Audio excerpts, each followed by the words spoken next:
It says, the Spirit says, come. John chapter 7, verse number 37. Jesus is standing at the feast and he says, come, all who are thirsty, I will give you drink. Matthew chapter 11, verse 25 through 28. Jesus is kind of revealing the mystery of the world, and he says, come, all those who are heavy. I'll give you rest. Come on. Turn to Isaiah 55. Isaiah chapter 55.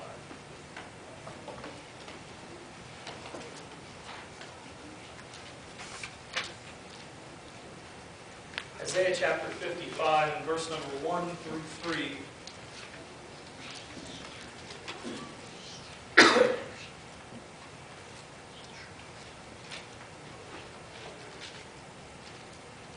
Verse number 1 reads like this. Oh, everyone who thirsts, come to the waters. You who have no money, come and buy meat.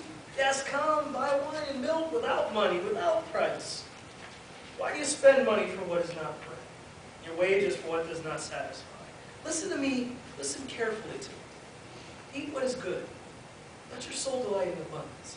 Incline your ear and come to me. Hear, and your soul shall live. And I will make an everlasting covenant with you.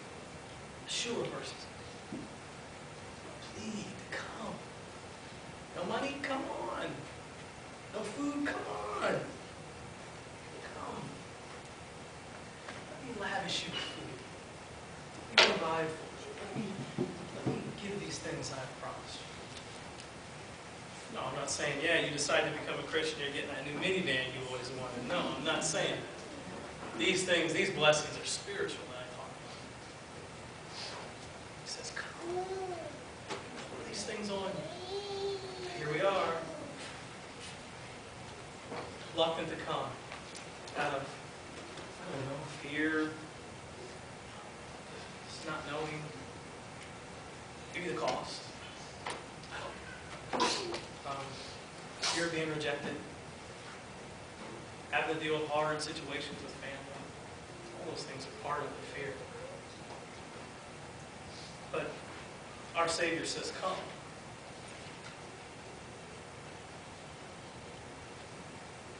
I'm encouraging you to come. Don't linger. Don't procrastinate. Set the worldly things aside. Those are temporary things. Set them aside and challenge yourself to serve. Take hold of God's hand and thread. Read the Scripture. Pray for understanding. Fast. Those are things that lead you to a clear mind and a pure heart, a pure conscience. I encourage you to do that. Go. Let's go back to our text. Genesis chapter 19.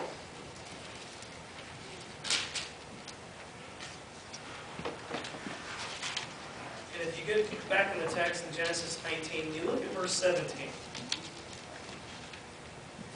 He says, so it came to pass when they had brought them outside, meaning outside the city, he said, escape for your life.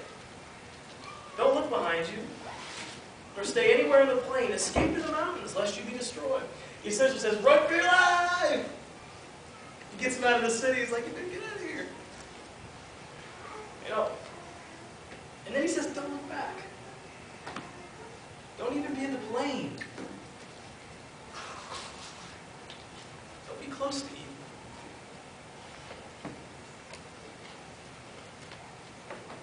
Don't linger. Don't procrastinate. Don't fade. Don't stagnate. Don't stay in one place. I don't know how else I can say that. Those are all I can think of. Does the Lord really have to beg us to serve? I mean, come on. Think of what he has done.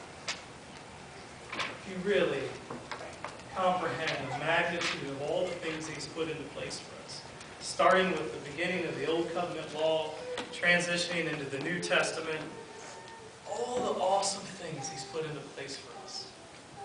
Does he really have to beg us to serve? Does he really have to pull us and tug us? Shouldn't we be willing? 1 Corinthians 9:16, I'm compelled to preach the gospel.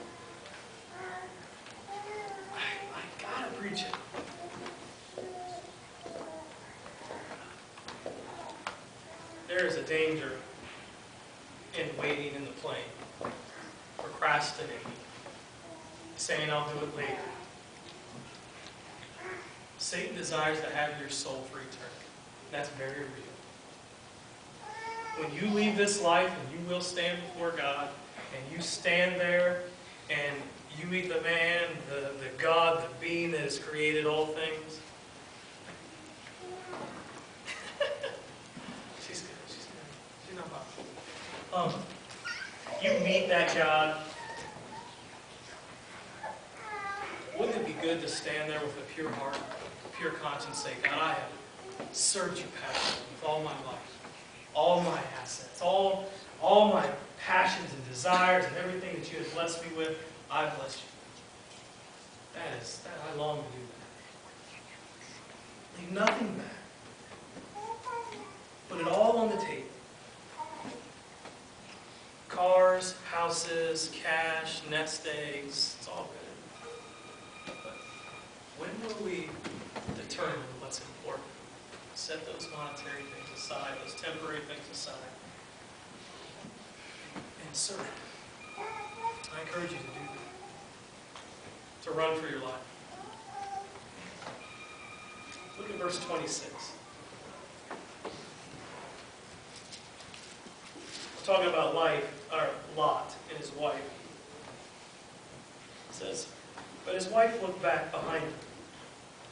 She became a pillar of salt. Everybody kind of knows that part of the story. Y'all kind of wonder if she just fell into a pile.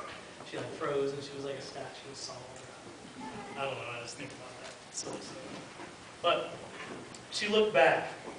And I guess the spiritual moral of the story that I want to try to grasp is, are we not pushing forward because we're looking back? We miss the things we used to do. Some of us have been in the church our whole lives. We never really did those things. So it's easy to be lulled into that. But for those of us especially who have left the world and know what we've left and know who we were and transitioned into Christianity, serving and knowing Jesus Christ,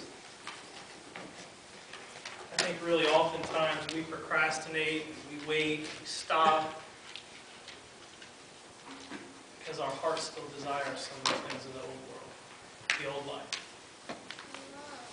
And I just want to encourage you to set those things aside. You know, I don't think that, when you read that story and you think about the magnitude of how, it had to be really dramatic for Lot's family. Son-in-laws evidently didn't listen, and so they probably got some daughters in the city. So they're running out with the two daughters that were at home. And it's, for a mother, you can understand her looking back. You kind of think, wow, that was a really tough job. But I hate to say it this way, disobedience is disobedience. God's commands are God's commands. Now, I don't know exactly what God was thinking, but Luke chapter 17, if you ever get a chance to read that, 28 through 33 alludes to the fact that she was looking back, thinking of physical things that she was leaving. You can look at that later. Jesus is talking about the second coming, and he says, remember Lot's wife?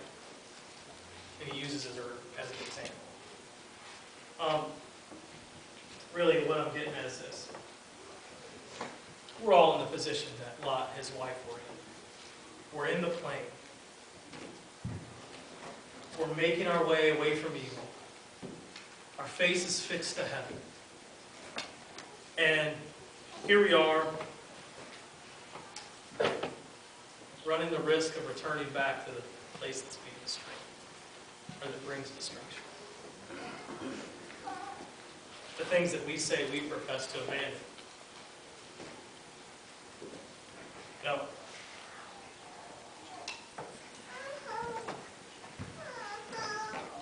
For Lot's wife, the awesome privilege